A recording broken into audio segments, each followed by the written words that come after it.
नमस्कार साथियों, आज की क्लास काफी ज्यादा इंपॉर्टेंट होने वाली है क्योंकि इसमें हिंदी व्याकरण के पूरे 50 क्वेश्चन लिए गए हैं जो कि अपने आप में काफी ज्यादा इंपॉर्टेंट क्वेश्चन है और इसमें हर चैप्टर से क्वेश्चन रखे गए हैं, तो इसलिए ज्यादा इंपॉर्टेंट क्लास हो जाती है और एक एक क्वेश्चन अपने आप में इंपॉर्टेंट क्वेश्चन है। तो आप लोग वीडियो को पूरा अंत तक जरूर देखिएगा।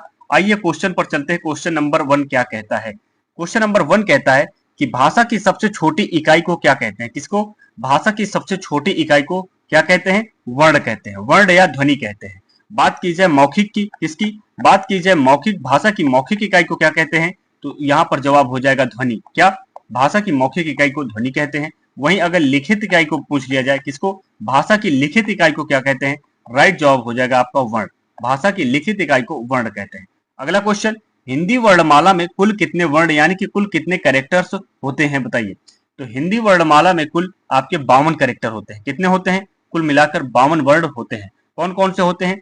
11 आपके स्वर होते हैं, 2 आपके अयोगवा होते हैं, 33 आपके व्यंजन होते हैं, 4 आपके संयुक्त व्यंजन होते हैं और 2 आपके द्विगुण व्यंजन होते हैं। तो कुल मिलाकर कितने होते हैं? 11 2 13, 13 33 46, 46 4 50, 2 52। कुल मिलाकर आपके 52 वर्ण होते हैं। अगला क्वेश्चन है कि निम्नलिखित में से कौन सा संयुक्त व्यंजन है? इनमें से कौन सा आपका संयुक्त व्यंजन है? इसका राइट जवाब हो जाएगा आपका छा जो होता है वो आपका संयुक्त व्यंजन होता है। तो कुल मिलाकर कितने संयुक्त व्यंजन होते हैं? 4 संयुक्त व्यंजन होते हैं। कौन कौन से होते हैं?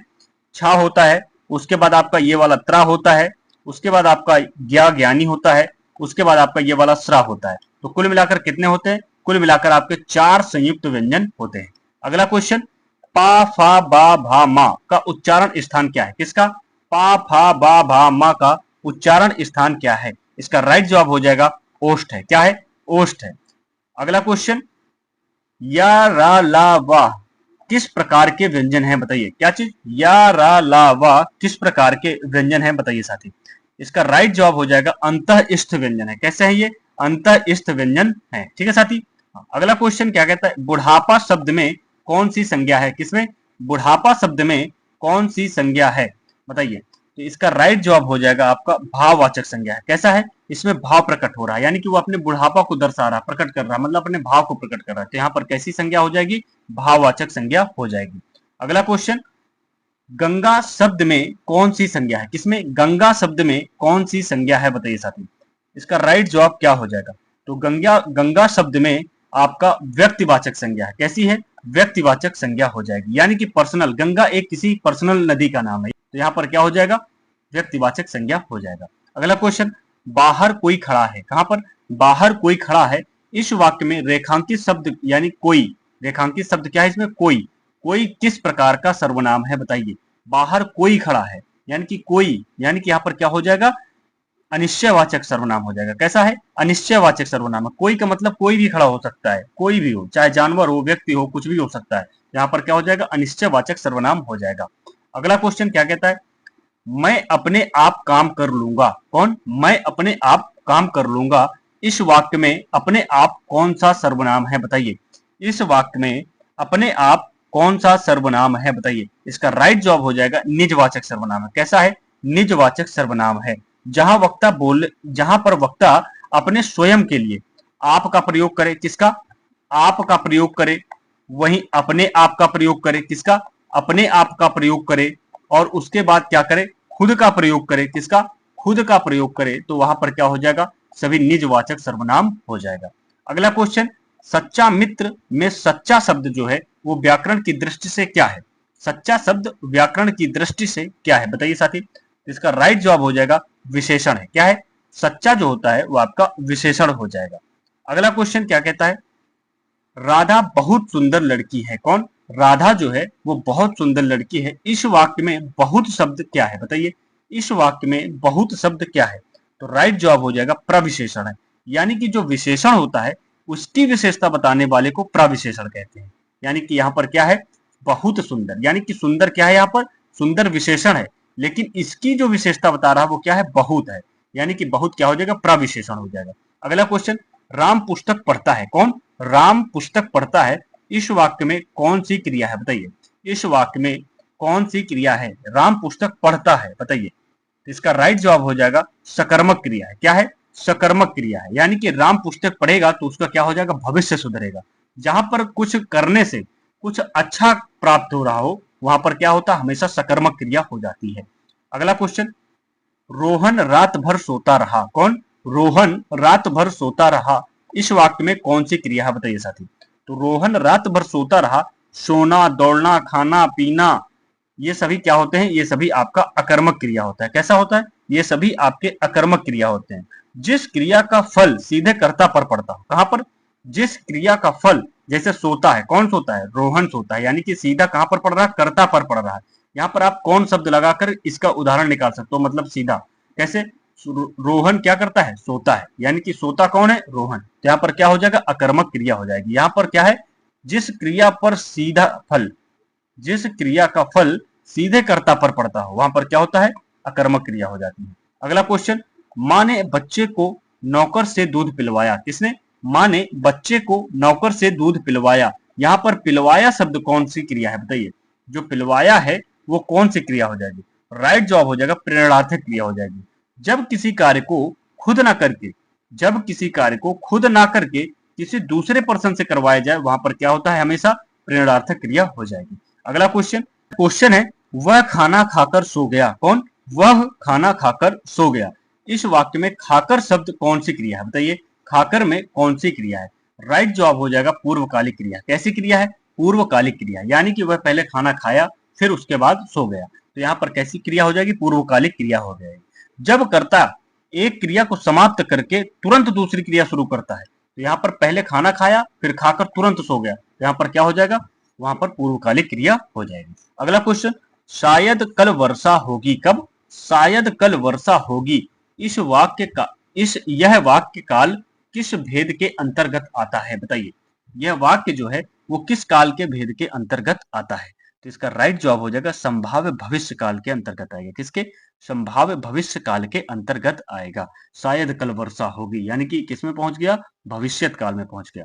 अगला क्वेश्चन, क्वेश्चन है, हिमालय, क्या चीज, हिमालय शब्द का सही संधि विच्छेद क्या होगा बताइए। किसका? हिमालय शब्द का सही संधि विच्छेद क्या हो जाएगा। इसका राइट जवाब हो जाएगा हिमधन आलय होगा। कौन सा? ये वाला, हिमधन आलय होता है। ठीक है साथी। हाँ, अगला क्वेश्चन, और इसमें कौन सी संधि हो जाएगी बताइए, यानी कि यहाँ पर हिमधन आलय में आपकी दीर्घ स्वर संधि हो जाएगी। कैसी? दीर्घ स्वर संधि यहाँ पर हो जाएगी, यानी कि यहाँ पर क्या बन रहा है, आ धन आ मिलकर, क्या चीज, आ धन आ मिलकर क्या बना रहा है, बड़ा आ। तो कैसा हो जाएगा, दीर्घ स्वर संधि हो जाएगी। अगला क्वेश्चन, इत्यपि, क्या चीज, इत्यपि, यानी कि इत्यपि का सही संधि विच्छेद आपको बताना है, बताइए क्या हो जाएगा। तो इत्यपि का जो सही संधि विच्छेद होगा वो होता है इति धन अपि होता है। क्या होता है?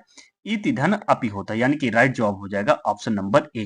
तो यानी कि यहाँ पर क्या, कौन सा स्वर, कौन सी संधि है, यहाँ पर यण संधि है। कैसी है? यहाँ पर यण संधि है, यानी कि यहाँ पर क्या है, नियम के अनुसार जब ई या बड़ी ई के बाद कोई भिन्न स्वर आए तो वहां पर क्या क्या हो जाता है, ई का या हो जाता है। क्या चीज? ई का या हो जाता है, तो वहां पर क्या होता है, यण संधि हो जाता है। अगला क्वेश्चन, क्वेश्चन है, निराशा का सही संधि विच्छेद क्या है। किसका? निराशा का सही संधि विच्छेद क्या है बताइए साथी। तो निराशा का सही संधि विच्छेद हो जाएगा निहधन आशा होता है। क्या होता है? निहधन आशा होता है, यानी कि यहाँ पर कौन सी संधि हो जाएगी, यहाँ पर आपकी विसर्ग संधि हो जाएगी। कैसी? जहां पर ये आपकी दो बिंदी देखने को मिल जाए वहां पर आपकी क्या हो जाएगी, विसर्ग संधि हो जाएगी। ठीक है साथी। अगला क्वेश्चन क्या कहता है, यथाशक्ति शब्द में कौन सा समास है। किसमें? यथाशक्ति शब्द में कौन सा समास है, राइट जवाब हो जाएगा अव्ययी भाव समास है। कैसा समास है? अव्ययी भाव समास है। जिस समास का पहला पद प्रधान और अव्यय हो, किसका?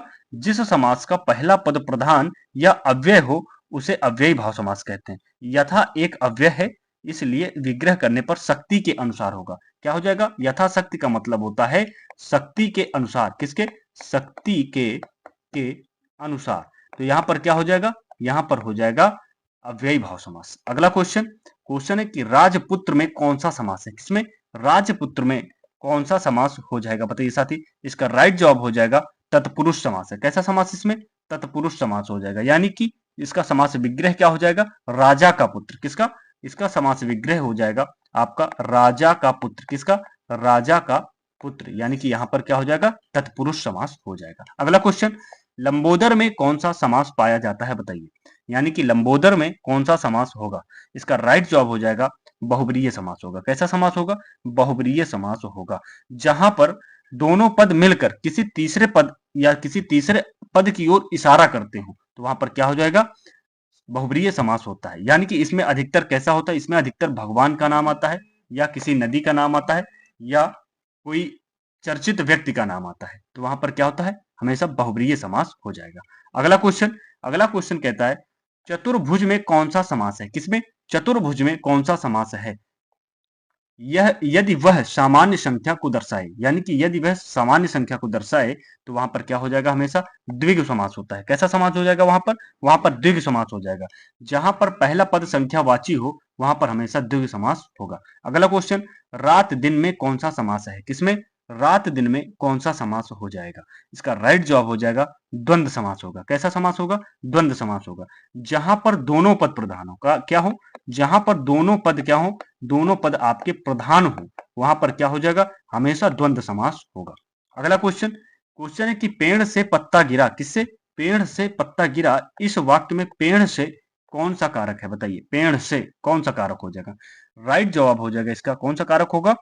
अपादान कारक होगा। कैसा कारक होगा? अपादान कारक होगा। यानी कि पेड़ से पत्ता गिर रहा है। क्या हो रहा है?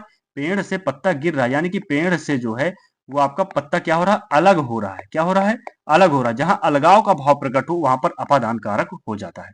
अगला क्वेश्चन, वह कुल्हाड़ी से वृक्ष काटता है। कौन? वह कुल्हाड़ी से वृक्ष काटता है। यहां पर कुल्हाड़ी से क्या चीज? यहां पर कुल्हाड़ी से में कौन सा कारक है? बताइए। तो कुल्हाड़ी से वृक्ष काटता है, यानी कि किसकी सहायता ले रहा? कुल्हाड़ी की सहायता ले रहा है। यहाँ पर क्या हो जाएगा? करण कारक हो जाएगा। कैसा कारक हो जाएगा? यहाँ पर करण कारक हो जाएगा। जब किसी वस्तु या सामग्री की सहायता ली जाए तो वहां पर क्या हो जाएगा? करण कारक हो जाएगा। अगला क्वेश्चन है कि राजा ने ब्राह्मण को दान दिया। किसने? राजा ने ब्राह्मण को दान दिया। वाक्य में रेखांकित पद में कौन सा कारक है? बताइए। यानी कि यहाँ पर राजा ने में कौन सा कारक हो जाएगा? बताइए साथी। तो राजा ने किसको दिया? ब्राह्मण को दान दिया। किसको? ब्राह्मण को। तो यहाँ पर क्या हो जाएगा? इसका राइट जवाब हो जाएगा संप्रदान कारक हो जाएगा। कैसा कारक है यहाँ पर? संप्रदान कारक हो जाएगा। अगला क्वेश्चन, मेज पर पुस्तक रखी है। किस पर? मेज पर पुस्तक रखी है। इस वाक्य में पर जो शब्द पर किस प्रकार की कारक विभक्ति का प्रयोग हुआ है? बताइए। मेज पर यानी कि पर कौन सी विभक्ति का प्रयोग हुआ है? राइट जवाब हो जाएगा अधिकरण कारक का। किसका? अधिकरण कारक का है। अधिकरण कारक का मतलब क्या होता है? में पर पे क्या होता है? में पर पे। ठीक है, तो यहां पर क्या हो जाएगा? अधिकरण कारक हो जाएगा। यानी कि पुस्तक रखिए। किस पर रखिए? मेज पर, यानी कि उसके ऊपर रखिए। जहां पर किसी वस्तु के ऊपर कोई वस्तु रखी हो तो वहां पर अधिकरण कारक का प्रयोग होगा। अगला क्वेश्चन, अनादर शब्द में किस उपसर्ग का प्रयोग हुआ है? बताइए। किसमें? अनादर शब्द में किस उपसर्ग का प्रयोग हुआ है? इसका राइट जवाब क्या हो जाएगा? बताइए साथी। इसका राइट जवाब हो जाएगा अन। किसका? अन का। अन शब्द का प्रयोग हुआ, अन उपसर्ग का। ठीक है, अनादर में अन उपसर्ग का प्रयोग हुआ है। इसका मतलब होता है अन धन। क्या होता है? अन धन आदर होता है। क्या होता है? अन धन आदर हो जाएगा। तो यहाँ पर किस उपसर्ग का प्रयोग हुआ है? अन उपसर्ग का। अगला क्वेश्चन, लेखक शब्द के अंत में कौन सा प्रत्यय लगा हुआ है? किसके? लेखक शब्द के अंत में कौन सा प्रत्यय लगा हुआ है? यानी इसमें कौन सा प्रत्यय लगा हुआ? अक प्रत्यय लगा हुआ। यानी कि इसका मतलब क्या हो जाएगा? लेख धन। क्या चीज? लेख धन अक होता है। तो यहाँ पर कौन सा प्रत्यय लगेगा? अक प्रत्यय लग जाएगा। अगला क्वेश्चन है कि निम्नलिखित में से कौन सा शब्द तत्सम है? निम्नलिखित में से कौन सा शब्द है जो तत्सम है? बताइए साथी। इसका राइट जवाब क्या हो जाएगा? इसका राइट जवाब हो जाएगा अग्नि। अग्नि क्या है? तत्सम है। यानी अग्नि का तद्भव क्या हो जाएगा? आग होता है। क्या होता है? आग होता है, जैसा कि ऊपर दिखाया गया। अगला क्वेश्चन, खेत का तत्सम क्या हो जाएगा? क्षेत्र होता है। क्या होता है? खेत का तत्सम क्षेत्र होता है। ठीक है साथी। अगला क्वेश्चन, कपूर शब्द किस श्रेणी में आता है? बताइए। कौन सा? कपूर शब्द किस श्रेणी में आता है? बताइए साथी। इसका राइट जवाब हो जाएगा ये तद्भव होता है हमेशा। क्या होता है? कपूर हमेशा तद्भव होता है। कपूर का तत्सम क्या हो जाएगा? कपूर का तत्सम होता है कर्पूर। क्या होता है? कपूर का तत्सम आपका कर्पूर हो जाएगा। अगला क्वेश्चन, लौटा या खिचड़ी। लौटा और खिचड़ी किस प्रकार का शब्द है? बताइए। लौटा या खिचड़ी किस प्रकार के शब्द हैं? राइट जवाब हो जाएगा ये देशज शब्द है। कैसे शब्द हैं? ये आपके देशज शब्द हो जाते हैं। ठीक है साथी।